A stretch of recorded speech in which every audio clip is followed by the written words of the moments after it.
봉독한 말씀 중심에서 하나님의 영에 감동된 사람이라는 제목으로 하나님 말씀 상고합니다.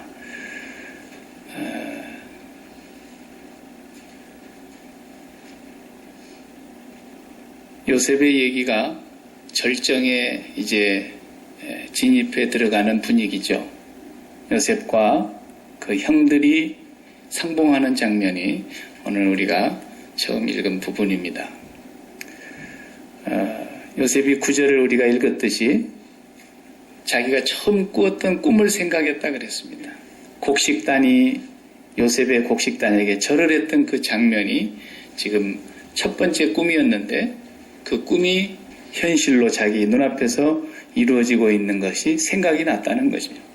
그래서 이제부터서 요셉과 그 형님들이 상봉하는 장면을 통해서 하나님께서 우리에게 주시는 메시지와 또 요셉이 살아가는 그 삶의 과정에서 짧은 세월을 살았던 요셉이 애굽에서 삶을 통해서 하나님께서 자기에게 주신 그 은혜들이 무엇이었는가 이런 것들을 말씀을 통해서 보게 됩니다. 그 바로 왕이 지난 시간 우리가 41장에서 다 보지 못했지만은 꿈꿨던 것을 해몽한 얘기 우리가 함께 나눴는데 그 해몽을 하고 나서 요셉이 처방을 얘기를 해줬어요. 왕이 꿈은 2개지만 내용은 하나입니다. 앞으로 7년 동안 풍년이 될 거고 그 풍년 뒤에는 다시 흉년이 또 7년 동안 될 거고 그것이 살찐 송아지와 빼빼 마른 송아지를 비유한 것이었고 충실한 7 이삭과 아무 알곡이 들어있지 않는 빼빼 말라버린 죽은 이삭 7가지를 보았던 거죠. 그래서 7년 뒤에 풍년, 흉년 이렇게 연결되는데 이것을 잘 준비해서 지혜롭고 명철한 지도자를 세워서 풍년 때에 곡식을 다 낭비하지 말고 각 성읍마다 5분의 1씩은 세금으로 거둬 들여가지고 그걸 저장을 해 두었다가 흉년 때에 그걸 방출을 해서 7년 동안 흉년의 기간에 위기를 모면해야 된다는 그 내용까지 다 알려줬어요. 그 말을 들은 바로의 얘기가 41장에 이렇게 말했습니다. 41장 38절을 보면은 이와 같이 하나님의 영에 감동한 사람을 우리가 어찌 찾을 수 있으리요? 그래서 바로에 하는 얘기예요. 이와 같이 하나님의 영에 감동된 사람을 누가 어디서 찾겠냐? 명철과 지혜가 있는 사람을 통해서 이 일을 맡겨야 되겠는데 바로 이 사람이라고 바로가 거기서 임명을 해버리는 것입니다. 하나님이 이 모든 것을 너에게 보이셨으니 너와 같이 명철하고 지혜 있는 자가 없도다. 너는 내 집을 다스릴지니라. 이렇게 해서 일약 총리가 되는 거예요. 정치를 적어도 하려면 지방의회에서부터 잔뼈가 굵어져 가지고 중앙의회로 들어서 가지고 국민의 지지를 받아야 되는 게 있고 이런 게 있는데 요즘 같으면 이 사람은 정치 입문도 안 하고 초년생조차도 안 지내고 그냥 바로 총리로 가는 겁니다. 하나님의 역사는 이렇게 사람이 노력하고 계획하고 자기 인생을 설계해서 뼈 빠지도록 일을 하는 그런 삶의 방식으로 하나님은 일을 안 하십니다. 그건 괜히 우리 인간들이 그 난리를 치는 거예요. 하나님의 방식은 전혀 다르다는 것을 성경에서 요셉 얘기만이 아니라 수도 없이 보여주고 있는 거예요. 성경에서 모든 하나님의 신에 감동된 사람들의 삶을 우리는 지금까지 보아오고 있는데 다 동일해요. 나이가 많으니까 나는 이제 인생 다 접어야 되고 이런 얘기가 아니에요, 성경. 그건 세상 사람들이 하는 얘기지 왜 우리가 그런 세상 사람들의 사고방식에 쇠뇌가 돼야 되냐 이거예요. 요셉은 80살에 시작을 했는데 모세는 그렇지 않습니까? 그렇기 때문에 하나님의 신에 감동이 되면 너희 젊은이들은 환상을 보고 너희 늙은이들은 꿈을 꾸리라. 아니 다 된 사람이라고 생각했던 나이 많이 잡수신 분들도 성령이 감동하니까 꿈이 생기더라는 거예요. 하나님의 꿈이 그 속에서 꿈틀거리면서 내가 지금부터 시작해야 되겠다 그러더라는 거예요. 요셉도 그런 하나님의 감동된 삶을 살아왔던 사람 중에 한 분이죠. 그래서 형제들은 그걸 시기와 질투 때문에 못 봤던 거예요. 성경에 보면은 요셉을 팔아버린 직접적인 이유는 아버지가 너무 요셉만 사랑하고 그러니까 시기하고 질투해서 그런 부분도 있지만 더 직접적인 원인은 요셉의 꿈 때문이었어요. 요셉이 꿈을 꾸고 나서 꿈 얘기를 늘 하는데 기분 나쁘다 말이에요. 지가 우리 집에서 제일 왕이 되고 아버지 어머니까지 포함해서 형제들이 다 자기한테 절을 하게 된다는 얘기를 하니까 저 꿈쟁이 원에 한번 저거 팔아버리고 지 꿈이 어떻게 되는가 한번 보자 말이야. 그래서 그 꿈을 우습게 알고 형제들은 요셉을 무시했던 거예요. 그러나 하나님이 요셉에게 갖고 계셨던 꿈은 아무도 막을 수가 없었던 거죠. 온 세상도 못 막는 겁니다. 하나님의 뜻대로 시작되는 일은 누구도 못 막는 거예요. 하나님의 뜻에 한번 올라타면 그 사람이 많이 배웠느냐 못 배웠느냐 돈을 많이 가졌느냐 없느냐 이거 아무런 문제가 안 돼요. 하나님은 그런 것을 통해서 일하시는 적이 단 한 번도 없다. 그 사람이 얼마나 싸움에 능해서 전쟁의 병법을 가지고 있는 사람 언제 하나님이 그런 사람 써가지고 전쟁을 하던가요? 한 번도 그렇게 하지 않으셨어요. 이것이 하나님의 백성들과 함께 역사하시는 방법이에요. 그래서 요셉이 하나님의 신에 감동되었다라는 말이 무슨 말인가? 우리가 그런 것을 이 말씀을 통해서 깊이 묵상을 하면서 우리 하나님의 백성들은 하나님과 함께 살아가는 동안에 그렇게 살아야 되겠구나. 매일매일 그것이 습관처럼 굳어져 가야 돼요. 세상 사람들이 사는 방식은 우리는 그렇게 중요시 본받아서는 안 됩니다. 성경의 표현을 빌려보자면은 성령 충만이다 이런 말하고도 이건 틀린 말이 아니죠. 구약시대에서는 그런 용어를 잘 쓰질 않았지만 성령 충만한 사람이라는 거예요. 하나님의 영에 감동된 사람이다 이렇게 표현했어요. 그러니까 요셉이 하나님 앞에서 우리 같으면 이렇게 기도하는 사람이었다는 거예요. 늘 하나님을 의식하고 살았다는 거예요. 뭘 봐서 알 수 있어요? 하나를 보면 열을 보는 거예요.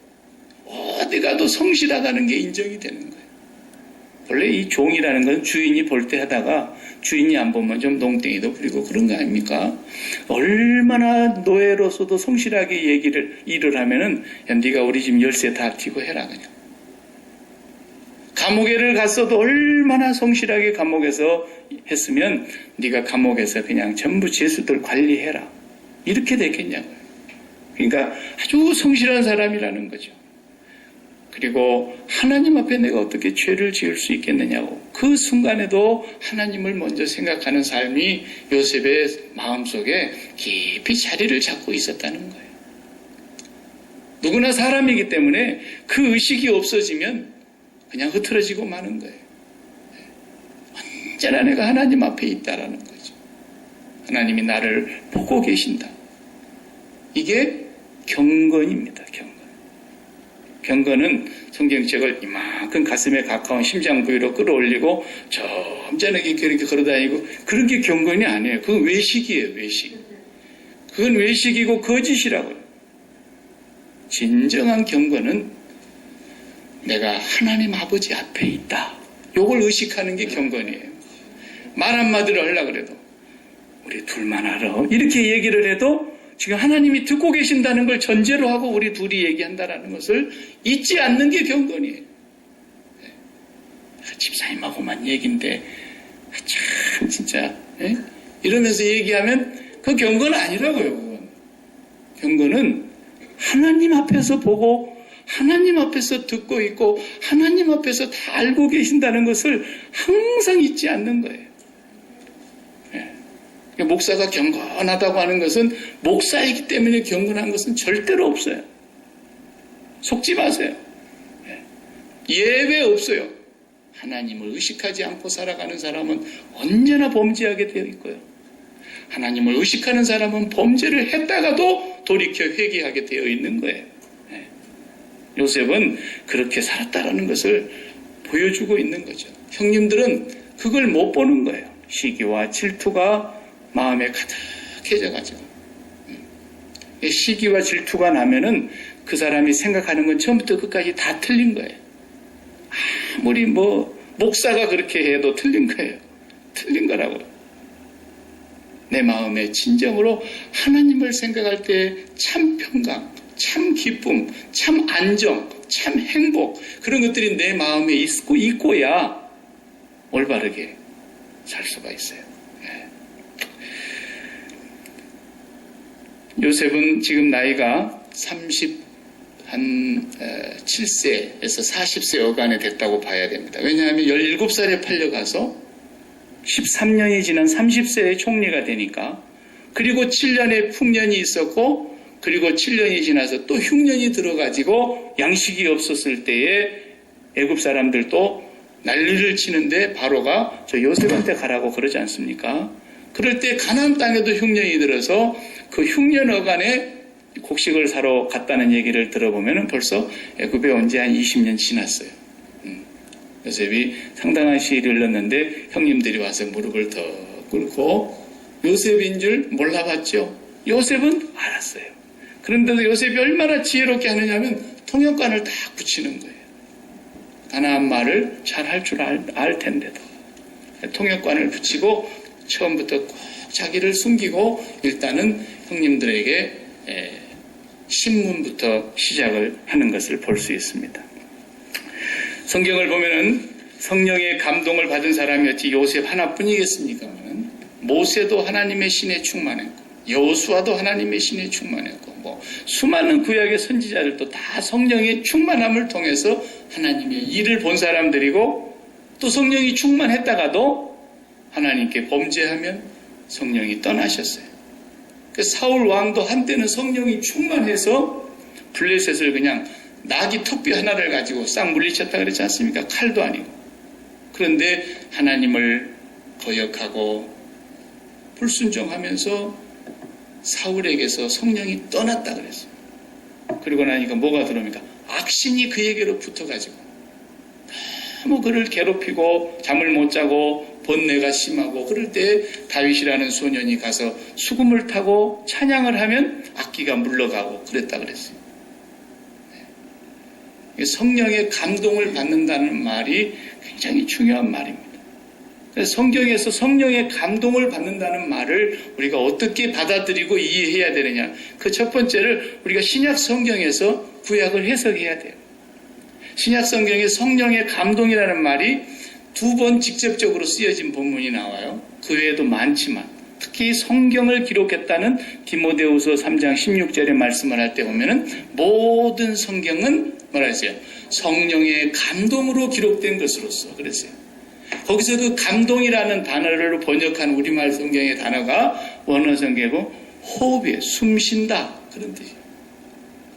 하나님이 숨을 내쉰다고 표현하는, 마치 하나님을 인간적 신인 동형론이라 그러는데 하나님을 우리 사람처럼 표현한다고 봤을 때 하나님이 숨을 쉴 때 이것이 성령의 감동이라는 거예요. 그러니까 예수님도 부활하셔서 문을 꼭 걸어 잠가놓고 있는 제자들이 두려워하는 곳에 나타나셔서 너희에게 평강이 있을지어다 그래놓고 성령을 받으라 하시며 어떻게 되었어요? 숨을 내쉬었다 그랬어요. 따라 이게 상징적인 행동이죠. 하나님의 호흡. 좀 이걸 의역을 해서 설명하면 이런 거예요. 우리가 그냥 아이고 숨통 막혀 살아도 못 살겠네. 숨통 막혀 죽겠어. 이 말은 무슨 말이에요? 성령의 감동이 떠났다는 거예요. 그런 사람이 성령의 감동을 받고 나면 숨통이 트이는 거라니까요. 쉽게 말하면 하나님으로 숨을 쉬는 거예요. 성령의 감동이라는 말이 그런 뜻이라고. 또 베드로후서 1장에 보면 이렇게 말했어요. 똑같은 성경을 기록한 얘기를 하시면서 거기는 뭐라 하냐면 성령의 감동하심을 입은 자들이 하나님께 받아 말한 것이다 그랬어요. 모든 성경은. 그래서 예언을 사사로이 풀지 말라 그랬어요. 성령의 감동이 없이. 그때 그 감동이라는 단어는 또 달라요. 호흡이라는 단어를 안 썼고 어떤 말을 썼냐면 이렇게 운반한다라는 단어를 썼어요. carry, 운반하는 거 있죠. 도구, 운반한다. 성령이 이 저자들을 운반했다. 성령의 완전히 이끌림을 받아서 하나님께 받아서 썼다. 그런 뜻이란 말이죠. 우리가 이 애들 그 잔디밭에 나가가지고 이 접시 돌리기죠. 접시 쫙 하면은 쫙 돌면서 갔다가 저쪽 사람이 받아서 또 이쪽으로 보내고 그거 하는 거 보셨잖아요. 그 접시 날아갈 때에 공기가 그걸 떠받쳐서 날아가는 거거든요. 공기가. 안 보이지만 공기에 의해서 그게 운반해서 가는 거예요. 그런 것처럼 성령이 보이지 아니하시는 하나님의 숨결이 운반하는 거라는 거예요. 운반하는 거예요. 이걸 성경을 기록했을 때에 가장 일반적으로 표현한 성령의 감동, 하나님의 영의 감동 그런 거예요. 그러니까 저와 여러분이 성령의 감동을 받고 싶으면 하나님의 호흡을 쉬어야 된다는 거예요. 그게 무슨 말이냐면 하나님의 호흡에 의해서 기록된 성경, 하나님의 운반하시는 그 능력에 의해서 기록되어져 있는 이 말씀. 그래서 성경 말씀을 멀리하면 성령의 감동을 절대로 못 받는다는 거예요. 그래서 성경을 덮어놓고 믿으면 안 되는 거예요. 덮어놓고 믿어. 그래 어떤 사람은? 뭘 덮어놓고 믿어요? 펴놓고 믿어야지. 읽으면서 믿어야지. 그래서 성경을 안 읽는 사람은 맨날 악령의 감동을 받아가지고 그걸 성령의 감동이라고 헛소리를 하고 다니는 사람이 많다고요. 하나님은 일구이연하지 않으시고 하나님의 말씀은 변개되는 것도 변하는 것도 없고 하나님은 창세기에서 말씀하셨으면 계시록까지 연속성이 있고 일맥상통하는 거예요. 그러니까 그 하나님의 영으로 말씀하시는 그 말씀은 언제나 누구에게나 어느 시대에나 동일한 거예요. 그렇기 때문에 성령의 감동 그러면 하나님의 말씀의 감동을 받는다는 뜻이죠. 이 말씀이 하나님의 호흡이라니까요. 아무리 바빠도 성경은 좀 읽으셔야 돼요. 이 계시의 말씀을 읽는 자와 듣는 자와 기록된 대로 행하는 지키는 사람들이 복이 있다 했으면 세 가지 중에 하나는 우선 해야 되지 않아요? 기록된 것을 읽지도 않아. 그러면 어떻게 하겠다는 거예요, 우리가? 그래놓고 무슨 성령이 역사해 주시기를 기도합니까? 야, 아무것도 안 심어놓고 콩나라 이러고 하는 것도 똑같은 거 아닙니까? 성경을 하나님의 말씀을 하나님의 숨결을 하나님이 운반해 가시는 그 감동의 말씀을 우리가 읽어야 되는 거예요. 성경 한번 안 읽은 사람 정말 가슴이 뜨끔뜨끔하죠. 성경을 읽으셔야 돼요. 그래서 우리가 그 감동을 받으면요 어떤 일이 벌어지느냐 놀랍습니다. 우리 마음이 하나님의 말씀, 성령의 감동, 하나님의 호흡, 하나님의 숨결로 마음이 숨을 쉰다는 것은 무엇과 같으냐면요. 여러분 병원에 가셔서 그 안에 뭐 문제가 있는가 싶어서 정기 검진을 한다든지 이상이 있는 것 같아서 뭐 이렇게 진찰을 하려고 할 때 내시경 하잖아요. 요즘은 그 발달해서 내시경을 그냥 잠재워 놓고도 뭐 한다는데 하여튼 저는 한 번도 못 해봤습니다만은 이 목구멍으로 뭘 집어넣나 봐요. 그 끝에가 이렇게 카메라가 아주 마이크로 카메라가 달려가지고 들어가면서 속을 다 베요. 그거 보면 속보입니다. 그래서 속이 다 들여다 보여요. 어디에 뭐가 문제가 있고 어디에 돌기가 나와 있고 어디가 핏줄이 터졌고 다 보이는 거예요. 근데 의사가 어떻게 하느냐면 저는 제가 직접 안 해봤지만 다른 사람 하는 그 모습을 보았는데요. 사람 입에다가 호수를 쑤서 넣는데도 안 보고요. 안 보고 얼마나 전문가면 왜 안 보고 해요? 이쪽 모니터만 계속 보고 하는 거예요. 쭉 다시 뺐다가 이러더라고요. 그 모니터에 다 나오는 거예요. 그 나중에 중요한 부분은 뭘 이렇게 스위치를 누르면 사진으로 다 그 부위가 찍혀서 나중에 본인에게 다 보여주지 않습니까? 그 내시경 앞에 마이크로 카메라 그게 뭐냐면 우리 마음과 똑같은 부분이에요. 그게 우리 마음이 늘 보고 있는 게 있다니까요. 그 마음이 내시경인데 그게 뭘 보느냐가 굉장히 중요한 거예요.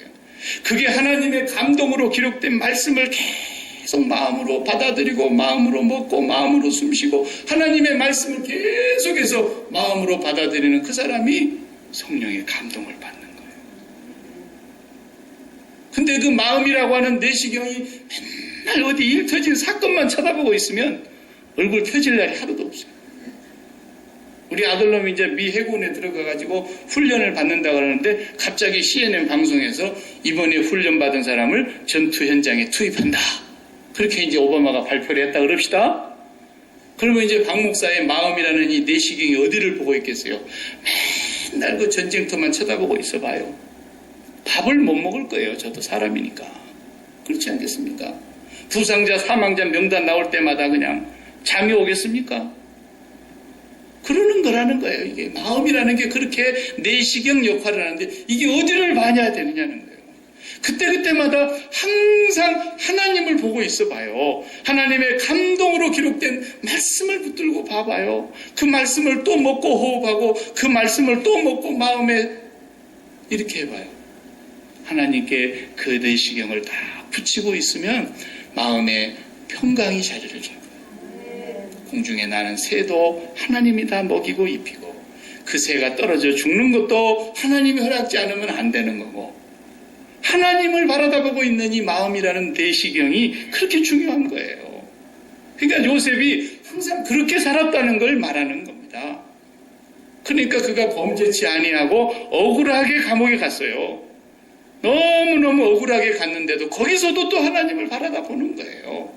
계속 하나님을 바라다보고 있어요.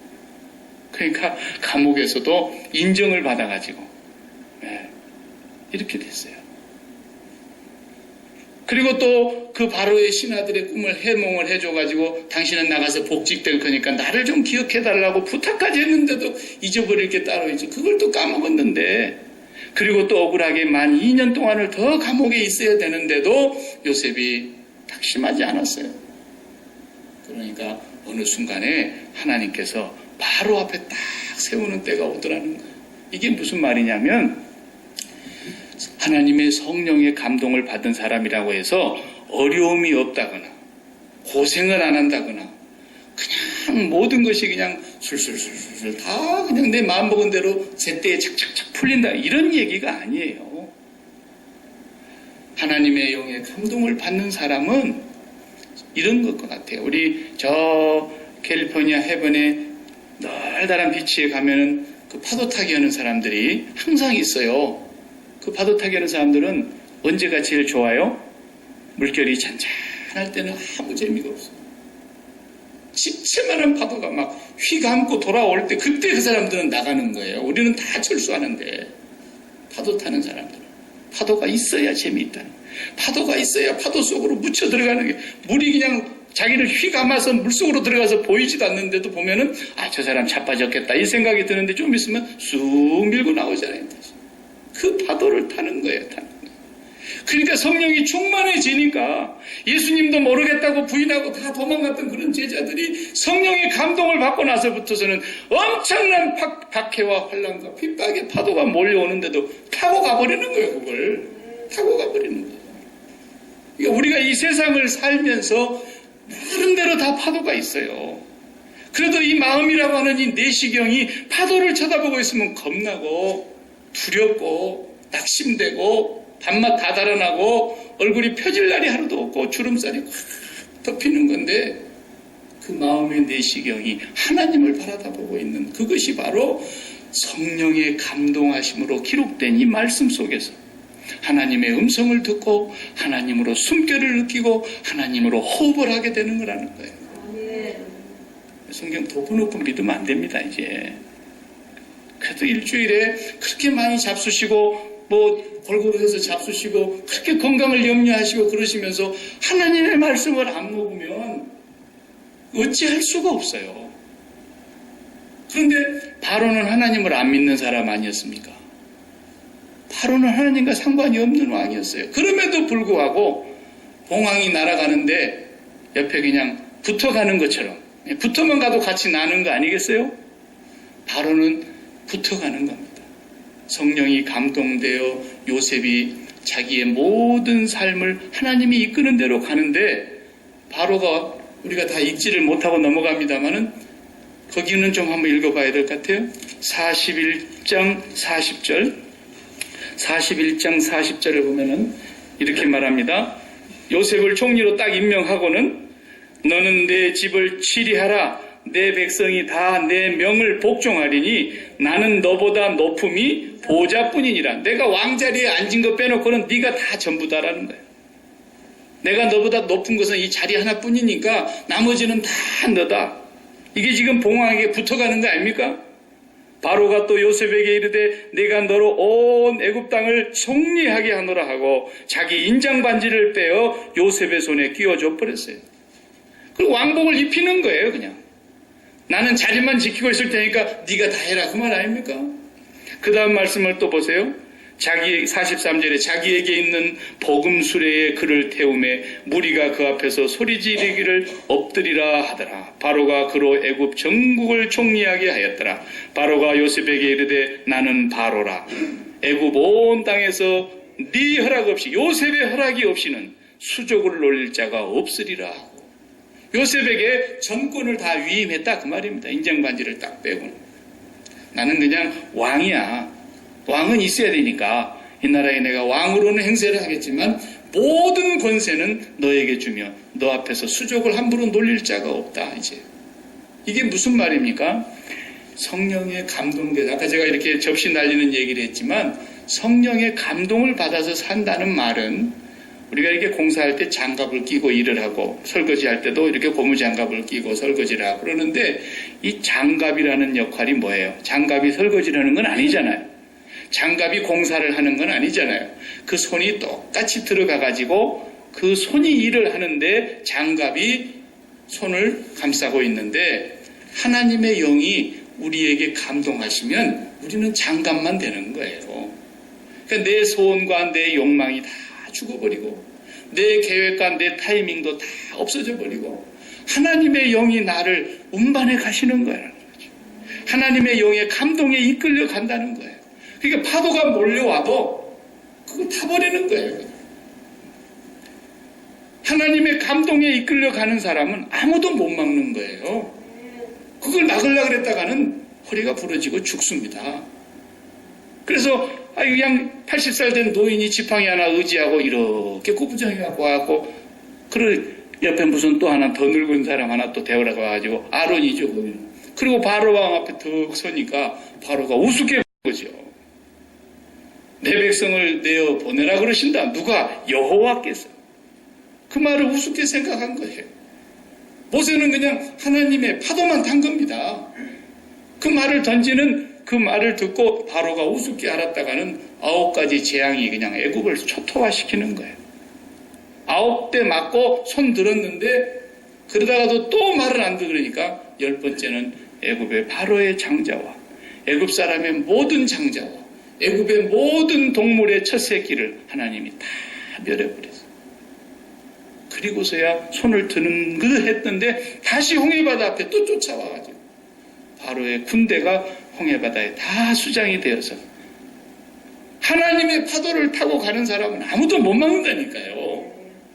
우리는 그 하나님의 파도 타기에 능한 사람이 돼야 된다는 거예요. 그러려면 성령의 감동을 받아야 되는데 하나님의 말씀을 덮어놓고 믿으면 되겠냐고. 이게 하나님의 숨결인데 이게 하나님의 호흡이요 하나님의 감동으로 우리에게 주시는 성령의 말씀이시다. 매일 말씀을 먹으셔야 돼요. 잡수세요이죠. 하다못해 아무리 바빠도 우리가 밥 안 먹고 일하지 않는 것은 아니잖아요. 아무리 바빠도 오늘의 양식 3개월치를 여러분들에게 밥을 지어서 다 드렸지 않습니까? 그러면 그것이라도 계속 읽고 묵상하고 그 남아가지고 날 버릴 때마다 너무 마음이 아파. 네. 그래서 금년에는 우리 교회 왔던 그 서울에서 영어 배우러 왔던 애들한테 다 한 권씩 줬어. 버리기가 너무 아까워서. 그 3권씩 5권씩 가져가도 괜찮아요. 옷 바꿔 입을 때마다 그 갖고 다니기 귀찮으면 그냥 모든 옷에다 다 꼽아놓고라. 하나님의 말씀을 먼저 묵상하고 나는 어디서 가든지 하나님을 먼저 마음에 먹어야 되겠다. 하나님의 감동을 먼저 받아야 되겠다. 기도하는 삶이 그런 거예요.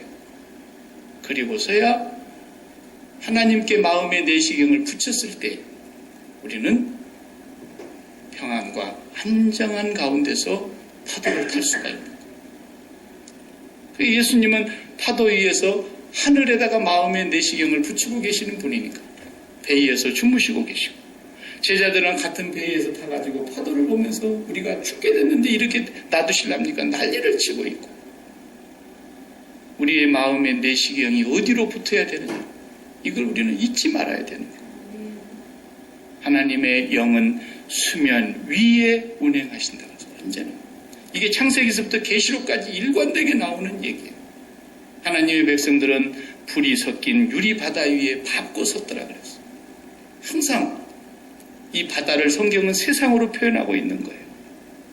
거기를 밟고 설 수 있는 것은 바람 들어있는 공밖에는 무리로 못 올라와요.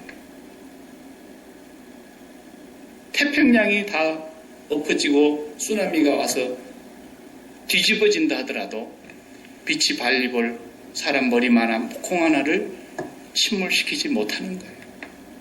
그 공기 때문에. 하나님의 영으로 감동됨을 받은 사람들은 어떤 세상의 파도가 몰려와도 그 파도를 타고 가면 가지 파도가 그를 주저앉히지를 못합니다. 그런 성령에 감동된 사람이 되기 위해서 우리가 기도 생활과 하나님의 말씀을 통해서 매일매일 마음의 내시경이 하나님께 붙이고 있는 걸 잊지 말아야 됩니다. 기도하십시오.